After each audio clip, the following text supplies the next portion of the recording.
Anda tahu tak, IWK bertanggungjawab untuk lebih 600,000 lurang pembentungan di Semenanjung Malaysia dan Labuan. Yes, 643,380 lurang pembentungan untuk tepatnya. Lurang pembentungan atau sewerage manhole ini bukan sekadar penutup besi kat jalan ya. Ia sebenarnya pintu utama ke sistem kumbahan bawah tanah.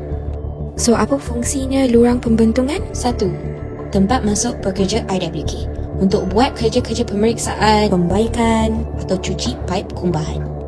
2. Lepaskan gas dan tekanan. Elak tekanan terkumpul dalam paip bagi sistem sentiasa lancar.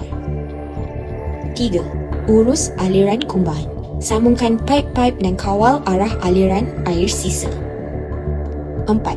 Akses kecemasan. Kalau ada paip tersumbat atau air melimpah, senang pekerja IWK untuk masuk dan selesaikan dengan cepat. 5. Memasukkan CCTV bagi pemeriksaan dalaman menggunakan teknologi seperti CCTV crawler yang dikendalikan staf IWK. Tapi, tahu tak apa punca paling biasa yang buat lubang ni tersumbat atau overflow? FOG. Fats, Oils and Grease, atau lemak, minyak masak dan sisa makanan.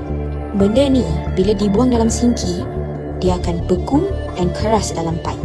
Lama-lama jadi kumpalan besar. Akhirnya lurang pembentungan penuh dan tersumbat. Bila dah tersumbat, bukan setakat busuk saja, boleh jadi sampai melimpah dan mencemarkan alam sekitar. Jadi, macam mana nak bantu? First, jangan tuang minyak masak dalam sinki. Kedua, lap dulu kuali berminyak sebelum cuci. Last, buang sisa makanan dalam tong sampah, bukan dalam longkang. Jom jaga alam sekitar bersama-sama. Ini tanggungjawab kita semua. Indah Water, era baharu air.